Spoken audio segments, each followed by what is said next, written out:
Assalamualaikum warahmatullahi wabarakatuh.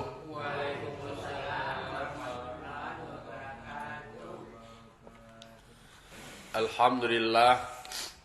Alhamdulillahilladzi ahyana ba'dama amatana wa ilaihin nusyur. Asyhadu an la ilaha illallah wahdahu la syarikalah wa asyhadu anna Muhammadan abduhu wa rasuluh sallallahu alaihi wasallam la nabiyya ba'dah amma ba'du. Qala rabbi shrah li sadri wa yassir li amri wahlul 'uqdatam min lisani yafqahu qawli. Bapak-bapak, ibu-ibu, kaum muslimin dan muslimat, jamaah subuh Nurul Jihad Pasakandang Balahilia Lugu Aluang yang berbahagia.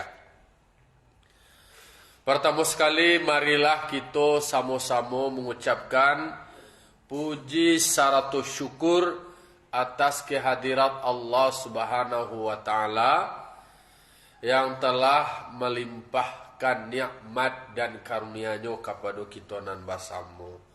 Alhamdulillah, karena nikmat Allah, karunia dari Allah, rahmat dari Allah, kita masih bisa berkesempatan untuk melaksanakan ibadah sebagai kewajiban kita sebagai umat Islam, dan juga sebagai kebutuhan bagi kita sebagai manusia.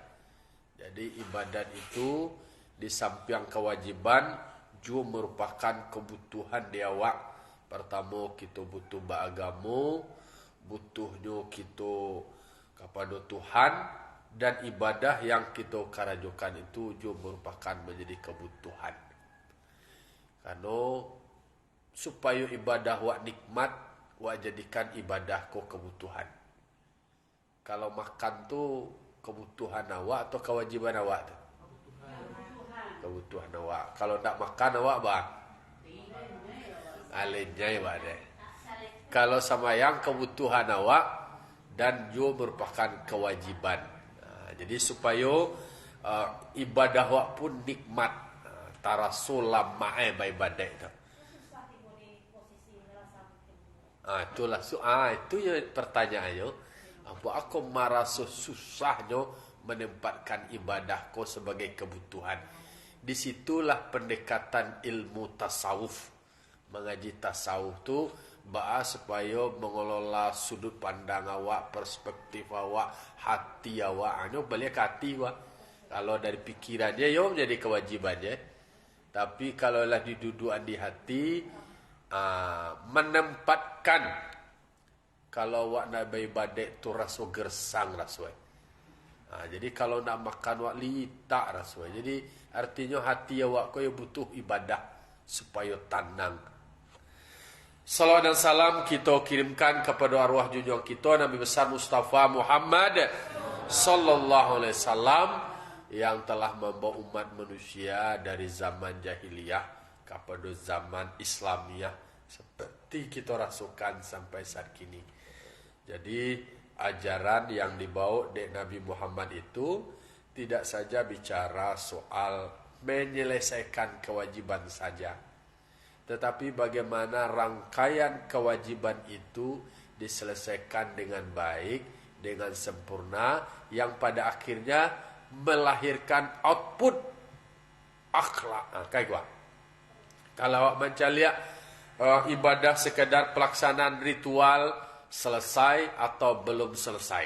Kalau selesai malah lapeh. Tapi apakah berdampak? Adakah outputnya? Adakah hasilnya? Kan ikut pertanyaannya oleh. Contohnya, diperintahkan sholat. Awak dirikan sholat. Ternyata output dari sholat itu adalah tercegahnya diri awak dari perbuatan keji dan mungkar. Kalau bicara hanya sebatas telah selesai melaksanakannya, ya udah, ini udah selesai, finish. Tapi pertanyaannya ada output, ada outcome. Ada nak dampaknya ke diri awak, ada nak impactnya, terjadi nak perubahan, terjadi nak perbaikan. Di situ harusnya. Makanya tidak bicara hanya sebatas menyelesaikan kewajiban, tetapi memberikan warna. Kalau di contohan pula seperti pohon kan diumpamakan seperti pohon, hasil dari ibadah awak, kalau katakanlah akidah itu adalah akar, kemudian amaliyah awak, ibadah awak itu tadi adalah batang, ternyata tidak berhenti sebatas di batang, tidak sekedar menyelesaikan, tapi ada hasil yang akan diharapkan supaya ternikmati dengan baik adalah ada buah. Ada buah ini. Tu'ti ukulaha kullahinim bi'izni rabbiha. Batang itu tadi menghasilkan buah. Kalau batang kayu tidak berbuah, tentu menjadi tidak lengkap. Jadi ilmu tanpa amal bagaikan pohon tanpa buah. Tidak berbuah tu tentu tidak ada ending itu. Aku batangnya bisa juga dinikmati, bisa juga dipakai, bisa juga digunakan batangnya. Tapi target akhirnya adalah buah. Warunuk lo balik. Nabi Muhammad itu secara jelas dikatakan innama bu'ithu liutammima makarimal akhlak. Aku itu diutus adalah untuk menyempurnakan akhlak manusia. Kan tidak ada tasabuh bicara soal kewajiban langsung rumah. Aku diutus supaya masyarakat aku untuk semayang, mensuruh manusia aku supaya berzakat, suruh manusia aku untuk puasa, suruh manusia aku untuk haji. Tidak itu dulu, tapi ditegaskan visinya, visi akhirnya, sesuatu yang ingin diwujudkan adalah akhlak manusia itu tersempurnakan. Itu jangkauan akhirnya. Nah, Bapak-bapak, ibu-ibu, kaum muslimin dan muslimat jamaah subuh yang dimuliakan Allah, pagi kini kita lanjutkan pembahasan awak surah Al Imran ayat 137 ya. 137. A'udzu billahi minasyaitonir rajim. Bismillahirrahmanirrahim. Qad khalat min qablikum sunanun fasiru fil ard fanzuru kaifa kana akibatul mukadzibin. Kata Allah Subhanahu wa taala dalam surah Al Imran ayat 137, Allah berfirman, sungguh telah berlalu, sungguh telah terjadi min qablikum, dari sebelummu, sunanun, banyak sunnah, yaitunya toro'ik fil kuffar, beberapa jalan yang terkait dengan orang-orang kafir, bi imhalihim, dengan menangguhkan kehancuran mereka, kemudian mereka hancur. Jadi aku menceritakan soal ayat itu bicara soal mereview atau mengingat balik terkait dengan terjadinya kekalahan besar pada perang Uhud. Jadi masih ada kaitannya, memang jadi pembelajaran besar. Jadi dalam hidup itu ada kalah, ada menang, yang tasuwo dewa. Jadi itu kan disebutkan sunnah, hukum alam itu.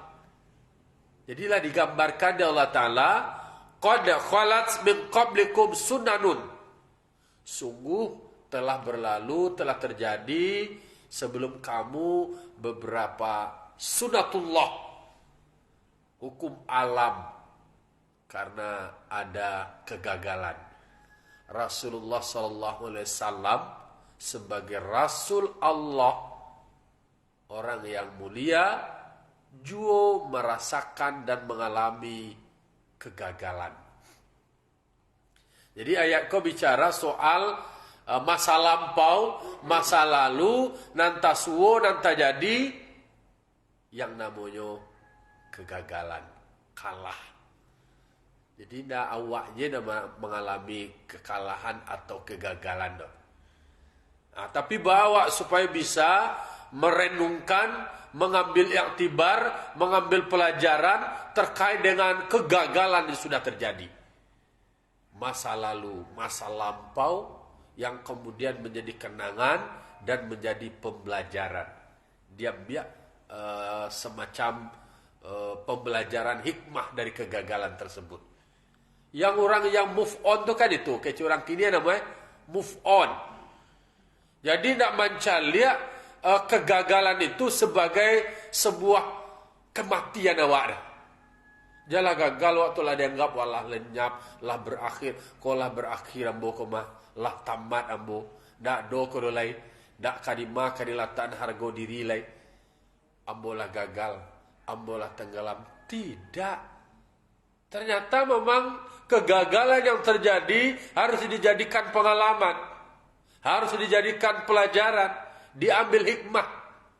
Pertama, Rasulullah SAW lah menyusun strategi, membuat perencanaan matang, diberikan penempatan kepada pasukan sesuai dengan keahliannya. Dia posisi, iko tampe, siko posisi, iko tugas dan fungsi. Lah dibagi kasadoe, lah diatur, kamu harus satu barisan, satu komando, apa instruksi, itu yang dikerjakan. Kalau tidak ada perintah, tetap standby. Tapi apa yang terjadi? Karena dalam realitas kehidupan atau yang kita sebut dengan sunatullah atau hukum alam, kalau sesuatulah diatur, dibagi, ditata dengan baik, kemudian dia meninggalkan tugas dan fungsinya karena ada iming-iming harta. Acok tak suwo, acok tak jadi. Itu kan hukum alam namanya kuat. Kalaulah awak terjerumus dengan ketertarikan pada harta benda, lupulai posisi. Tak dikarajon tugas lai. Secara umum, secara alamiah, kau tu pakai teori lai. Aku menjadi sebuah teori. Teori itu kan adalah menangkap beberapa fenomena kemudian dirumuskan menjadi rangkaian konsep dan di situ akan bisa terlihat nyo gagal kalau tidak mengarajuan pekerjaan, tugas dan fungsinya sesuai dengan yang ditentukan. Jadi mangko dikatakan Allah karena ayat itu semacam kilas balik kepada sejarah kegagalan yang terjadi pada perang Uhud yang sangat menyedihkan, yang kemudian menyakitkan. Maka dikatakan Allah, qad khalat min qablikum sunanun. Sungguh telah terjadi, semua sudah terjadi, semua telah berlalu sebelum kamu. Jadi kalau awak bicara sebelum Nabi Muhammad, adulo nabi-nabi sebelumnya, adulo rasul-rasul sebelumnya. Dalam beliau berdakwah, dalam beliau membina umat, mendidik umat, juga mengalami kegagalan, juga mengalami kelemahan, dan juga kalah. Aduh terjadi. Jadi hidupku nak kasadojo menang wak, nak kasadojo berhasil. Iko spiritnya apa kok? Untuk apa? Untuk pemimpin, untuk pengusaha, untuk para pelajar, untuk pengurus, untuk semua manusia. Apapun profesi awak, untuk mencapai suatu puncak itu memang ada lika-liku yang akan dihadapi. Tetapi itu tidak boleh menjadikan awak kemudian awak putus asa. Itu gagal move on namanya itu. Kata para ahli hikmah, kegagalan itu adalah kesuksesan yang tertunda aja. Ya toh? Jadi dia sukses juga namanya. Untuk semangat motivasi. Tapi kesuksesannya itu tertunda dulu. Lah, tenang jadi. Awak nak gagal namanya doh. Awak apa namanya? Sukses awak tertunda. Tidak kini bisa guys. Itu pendekatan motivator. Jadi seorang pemimpin ketika pasukannya mengalami sebuah kekalahan, kegagalan, kata yang keluar dalam dirinya adalah tetap patriotik, kita tetap menang. Seorang pemimpin seperti itu. Jadi menarik ayat kau sebenarnya untuk kita ulas dalam merespon fenomena atau peristiwa-peristiwa yang terjadi. Tasuo ke diri awak, tasuo di dalam kehidupan. Lalu lanjutan dari ayat itu, fasiru fil ar, maka wahai orang mukmin berjalanlah kamu di muka bumi. Disuruh awak berjalan di muka bumi. Itu memang relevan bana bagi orang Minang. Memang orang Minang tu barajanyo kepada ayat-ayat kauniyah, baraja kepada ayat-ayat ilahiyah, kepada Al-Quran. Setelah disebutkan semua yang terjadi masa lampau, masa lalu kita jadikan pelajaran. Kalau di siko contoh kasus, ternyata disebutkan bicara soal orang kafir. Kemenangan orang kafir itu bahasanya adalah inyo tu lagi sedang ditangguhkan kegagalannya. Kalau ada wak gagal, berarti adalah kesuksesan yang tertunda. Kalau orang kafir itu, kekalahannya tu yang ditangguhkan dulu, berarti nyo meraih kemenangannya dulu.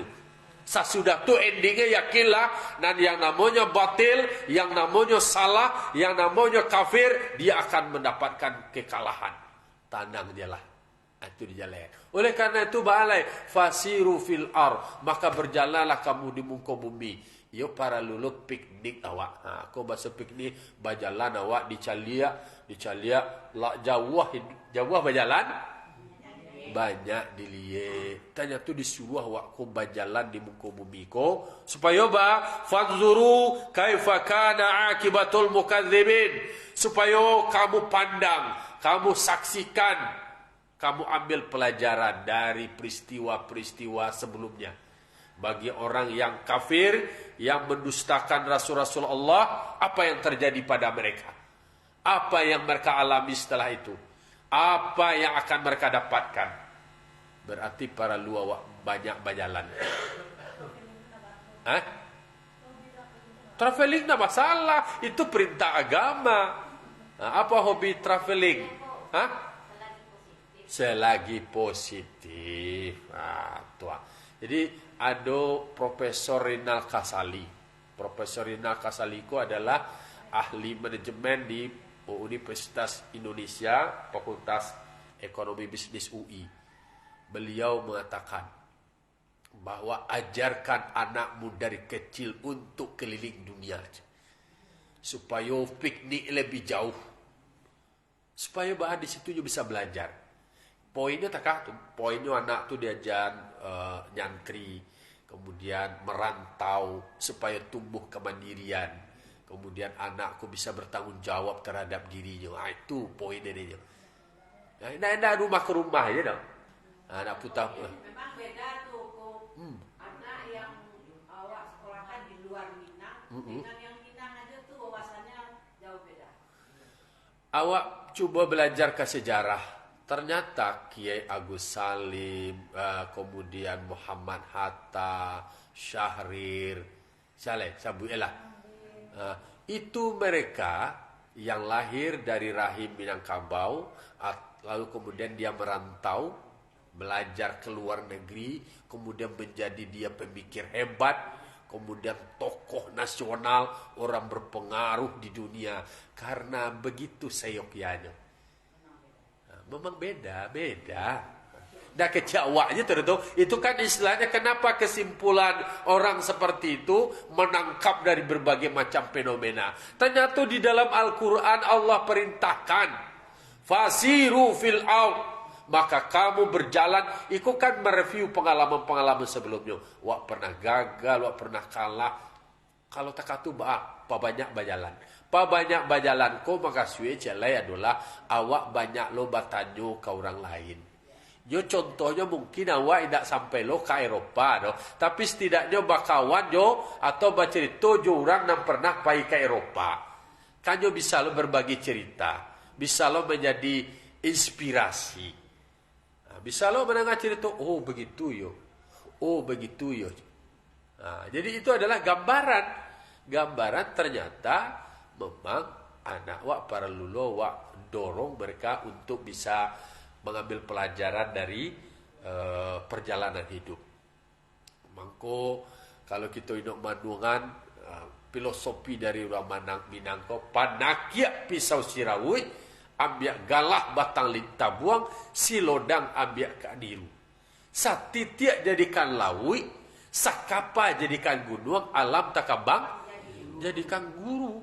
Berarti memang awak setiap waktu, setiap saat itu adalah belajar.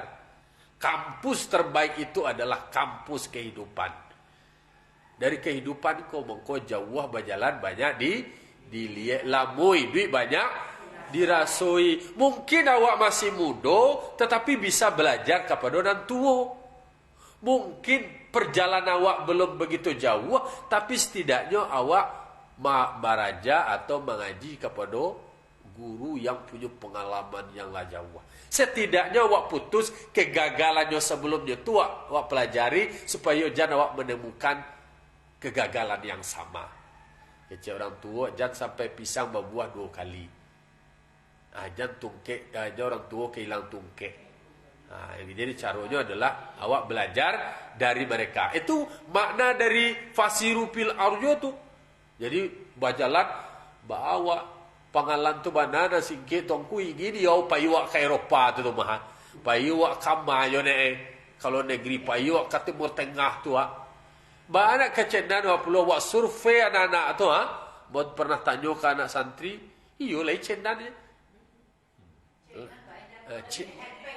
Hepeng ikon ada pangalan tu na singke balai. Lah iya mu cecana na mu kalau pera mu awaknya je. Tapi balai hepeng tu banana do carwe balai. Wak pakai trik Odek walaupun wak secara fisik badan banai tak baik, tetapi secara cerita, secara narasi, informasi dapat dewa. Allah je tu. Jadi je dapat dewa ilmu, dapat je dewa pembelajarannya. Yang penting kan awak mau belajar, mau mendapatkan ilmu, baca carwe bisa secara langsung dan bisa lo secara tidak langsung. Sekurang-kurang dapat informasi je. Nanti setelah itu ternyata memang itu besar dampaknya tuh. Dampak secara psikologisnya mana ngacari itu terobsesi ya. Kan ada penulis hebat apa negeri 3 menara aja anak santri itu. Oh ternyata dia bisa lo di samping Monas, kemudian bisa ke Paris, kemudian menara aja lain. Inggris ya. Jadi bisanya itu terobsesi. Dulu pernah dia ajak kampus semuanya satu di Bengkulu, ternyata di lamari itu di kos itu dibuat peta dunia. Kau rencana setelah kau ke Amerika, setelah kau tabang kemari, lah dari awal tu lah ada obsesinya untuk istilahnya fasiru fil ard. Kalau di dalam tafsir kau kecil fasiru ayyuhal mu'minun, berjalanlah kamu wahai orang beriman. Mangko kecil orang kalau seandainya perspektif awak masih lama, kurang piknik awak namanya. Kurang piknik awak, kurang jalan-jalan istilahnya. Jadi sehingga awak tak kata dalam tampurungnya baru sudut pandang awak, cara berpikir awak dan segala macamnya. Beda. Nah oleh karena itu disebutkan oleh Allah Ta'ala, fasiru fil ard fanzuru kaifa kana akibatul mukadzibin. Kamu bisa mengambil iktibar, bisa mengambil pelajaran, bisa mengambil hikmah. Jadi kegagalan dari masa lampau, dari kegagalan para pendahulu awak, supaya jangan taswulo awak, jangan supaya terjadi lo kawak. Kan kini disampaikan di dalam Al-Quran. Kegagalan, kekalahan pada perang Uhud itu karena disebabkan pertama terbius oleh godaan harta benda, harta rampasan, sehingga berdampak kepada pasukan menjadi tidak sabar, ya tuh. Kalau dalam kaji awak kan 3 faktornya, karena tidak sabar, kurang bertakwa dan tidak bertawakal. Itu pendekatan kajian tasawuf awak itu. Awak kau kan ingin capek, ingin dapat banyak, ya tuh. Orang mendapat, orang apa boleh baca bahasa Allah jaso. Kau ada nak dia te kau memantau kau. Kalau nak ada lo memantau dia te kau kena tembak bi mati ke sedih kau mati. Tu keranya di bawah, inyolo nak mendapat harato dulu. Inyolo nak mendapat banyak, mamuah. Mamuah, jangan kalah lah. Bodoh nak nak ada mamuah bagi sama banyaknya. Iko posisi ambo yang menentukan kau. Ambo harus mendapat banyak karena tidak sabar. Yo bare sabar ko. Tiba-tiba dah awak ni yo mana orang ko mana pe pakai cipak-cipaknya bagi ya. Tu awak ko awak dia teh yo le aja. Awak ko sanjato je pacik dia awak le. Tinggalnya lah pos le. Tinggalnya di mati bola le je. Ko mati yo semua mati awak le je. Ko karena tidak sabar. Karena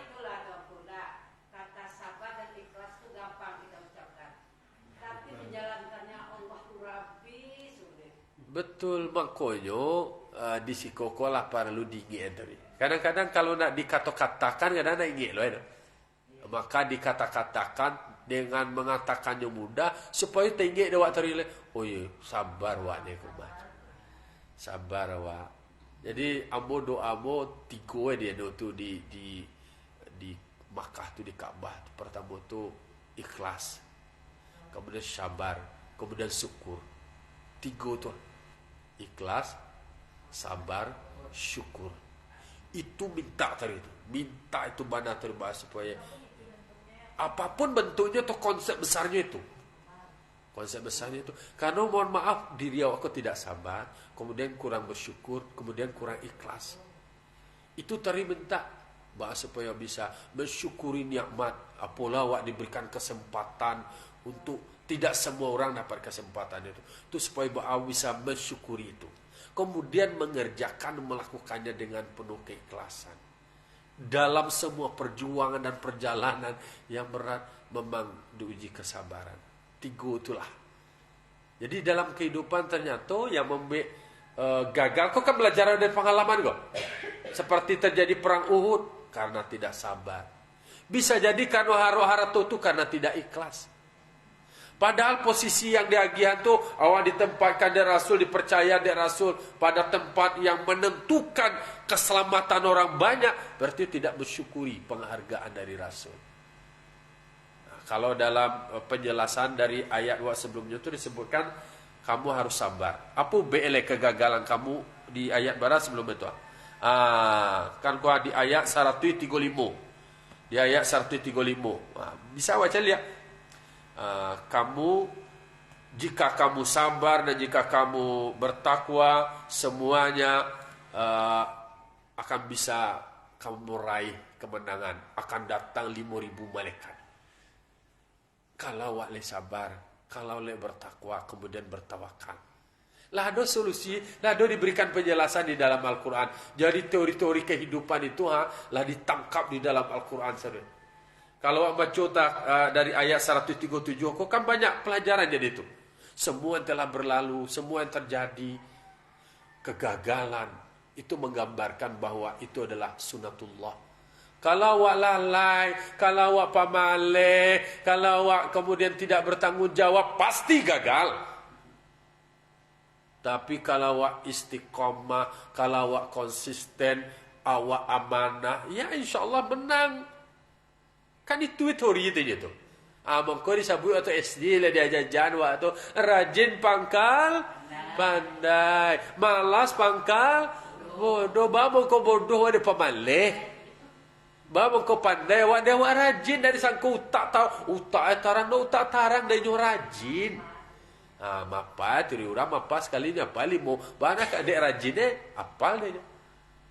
Kan itu teori-teori kehidupan. Itulah dia jadinya memang luar biasa. Kalau awak membaca Al-Quran, kemudian awak pelajari penjelasan urayanya, ia benar tersentak hati awak. Semuanya ada hikmahnya. Gagal pun awak ada hikmahnya. Kalau manang jawab tahu bagi kira. Sombong ada, ongas ada. Oh nah, dia nak pernah kalah dia manang tahu saja dia lagi manang tahu je. Ayo. Fir'aun tu mangkoyonge sampai diri mengaku Tuhan tu kan dek karena banyak bana nikmat dapat dek. Nah, do pernah sakit, kemudian nyoba kuaso, tentu dan kalamak dia nyuji duit lain. Tu menjadi sombong, menjadi takabur. Wancaklah tetakaku aja wak. Takanan wak bisa menjadi bersyukur. Kemudian minta kepada Allah Ta'ala menjadi orang yang sabar. Wasabirni ala balaika, ya Allah, curahkanlah kesabaran itu kepadaku terhadap semua cobaan ujian yang Engkau berikan. Itu permohonan awak. Nah, jadi di dalam tafsir disebutkan mereka yang sudah berlalu yang mendustakan pada para rasul, artinya ditakhirkan urusan mereka dari kebinasaan. Artinya mereka menang karena memang kebinasaan mereka yang tertunda. Itu istidrat, jadi peluang. Di sebenarnya bagi orang beriman, fala tahzanu, jangan kamu pernah merasa sedih karena mereka menang, awak kalah. Sebenarnya menunggu waktunya gitu. Jadi kok kata-kata motivasi yang hebat sebenarnya. Awak belajar kepada pengalaman, ternyata kegagalan hari kini itu adalah kemenangan yang tertunda. Kemenangan orang itu karena kegagalannya yang tertunda. Karena hukumnya adalah kebenaran akan selalu mengalahkan yang batil. Tetapi itu butuh perjuangan. Perjuangan itu butuh keistiqomahan, butuh konsistensi, supaya awak bisa bertanggung jawab. Bamu kota suwu kekalahan kau dek karena awak lalai. Kan hebat teori itu, banyak pembelajaran, banyak hikmah.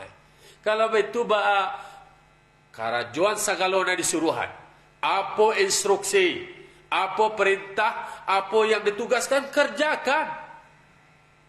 Kalau dari karajon itu tidak berjalan sistem. Lah barabuinya kasadoe mangkur kecian bekerja sama. Tidak mengarajuan barang yang sambur. Barang yang sambur karajon itu lain tidak terbangun subsistemnya. Nah, makanya dijelaskan di dalam ayat 137. Kalau lanjutkan setelah supaya ada keterkaitan ayatnya, tambah ayat 138. Hadza bayanul linnas wa hudan wa mau'izatan wa mau'izatul lil muttaqin. Dijelaskan. Ini adalah Al-Quran. Kok diceritakan oleh Al-Quran? Ini adalah penjelasan Al-Quran kepada manusia. Semuanya. Apa yang disebutkan itu adalah penjelasan untuk manusia. Jadi yang ada di dalam Al-Quran itu memberikan penerangan, memberikan penjelasan supaya nak tarang, supaya nak jaleh. Nak jaleh, nak tarang, nak nyatu sekali. Dan itu juga merupakan menjadi petunjuk dari kesesatan. Jangan sampai usahasikum tunjuk ku arah, dijelaskan di dalam Al-Quran. Kemudian wa mau'izatul lil muttaqin, dan itu menjadi pelajaran bagi orang yang bertakwa. Jadi orang yang mau belajar itu adalah bisa mengambil hikmah, bisa mengambil pembelajaran dari semua peristiwa yang terjadi. Dan itu dicatat di dalam Al-Quran, dicantumkan di dalam Al-Quran, dijelaskan di dalam Al-Quran. Supaya jalai dawa. Oh, takahku ternyata terdahulu. Iko akibatnya. Iko yang tasuwo, iko yang terjadi. Maka bagi orang yang bertakwa itu bisa mengambil pelajaran. Lalu ayat 139-nya wala tahinu wala tahzanu, jangan kamu merasa hina, jangan kamu merasa lemah menghadapi perperangan atau memerangi orang-orang kafir tersebut. Aiko kata-kata motivasi berikut ini. Dek kardolah terjadi, awak mengalami kegagalan, kamu kedepannya jangan pernah merasa minder, jangan pernah merasa kecewa, larut dalam kekecewaan. Jangan merasa lemah. Karena kemenangan orang kafir itu adalah kegagalan mereka yang tertunda. Kekalahan awak karena kemenangan awak yang tertunda. Makanya jangan pernah merasa hina, jangan merasa tertekan, jangan merasa stres, Jangan sampai putus asa. Itu kan banyak loh yang depresi kok. Kegagalan seperti itu, 70.000 bara umat Islam yang meninggal. Berapa 70 orang yang meninggal di perang Uhud, termasuk paman Nabi Hamzah bin Abdul Muttalib yang meninggal dunia. Kan membuat apa namanya itu? Sangat menyakitkan, membuat depresi, tertekan, pada akhirnya menjadi lemah.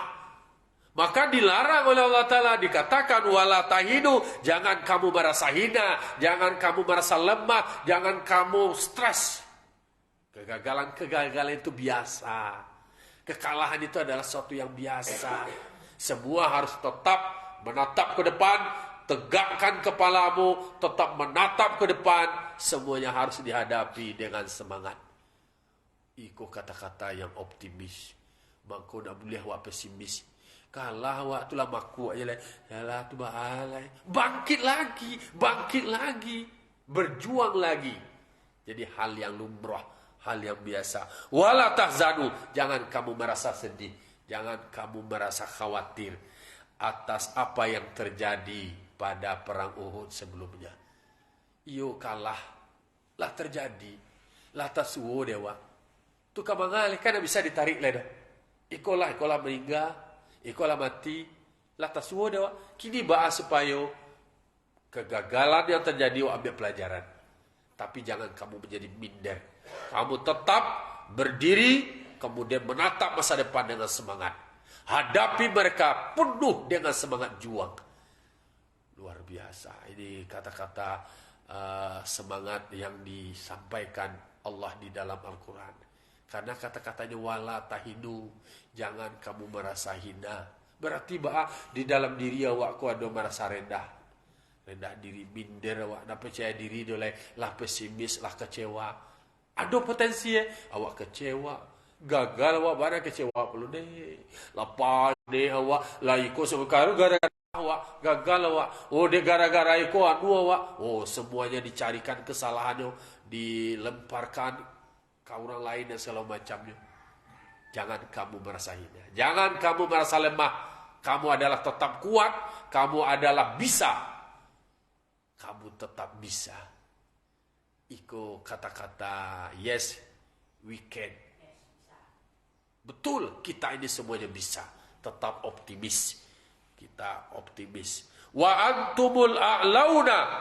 Padahal kamu adalah orang yang terhormat, yang tinggi. Aku kata yang diberikan oleh Allah Ta'ala, wa antumul a'launa, kamu itu adalah derajatnya lebih tinggi, kamu itu adalah mulia. Jangan kamu rendahkan posisimu karena kegagalan pernah terjadi pada dirimu. Kamu adalah terhormat, kamu adalah mulia, kamu bisa mengalahkan mereka. Nah, dia bisa makan nasi, berarti wak makan wak nasi lo, samu lo makan wak je. Jadi kau semangat sepak bola kau perlu juga kok supaya menangnya timnas Dian Wan jan pernah keder, jan pernah minder. Oh kok tinggi lah. Jadi tak kata lo semangat disampaikan Allah Ta'ala. Kalau jumlahnya banyak, Allah yang berikan kekuatan. Jadi jan pernah takut. Oh kau jumlah awak sekete, kau awak pendek-pendek, kau awak ketek-ketek, jangan pernah takut. Wa antumul a'launa, kamu tinggi, kamu mampu, kamu bisa meraih kemenangan, kamu bisa mengalahkan mereka. In kuntum mu'minin, jika kamu beriman, kamu punya modal iman. Walaupun awak kalah, walaupun awak mengalami ini segala macam, tetapi awak masih punya modal. Jadi Bapak Ibu, modal itu yang membuat awak menjadi optimis iman. Lah, dengan bermodalkan iman, awak tidak boleh merasa kecewa dengan kegagalan, karena awak masih yakin, awak beriman kepada Allah. Kau kata kunci in kuntum mukminin, jika kamu masih merasa beriman, maka kamu tidak boleh merasa minder, kamu tidak boleh pesimis, kamu tidak boleh merasa terhina, kamu tidak boleh merasa lemah, kamu tidak boleh sedih yang berlebihan.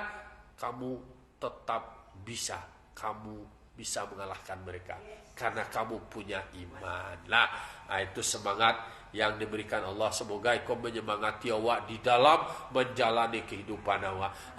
Oh, jumlah jamaah awak segini bisa banyak. Oh, jumlah suruh awak ketek bisa gadang. Kok soal gampang aja, soal geliang. Karena yang kita miliki adalah kepercayaan awak kepada Allah Ta'ala. Bagi Allah tidak ada yang sulit.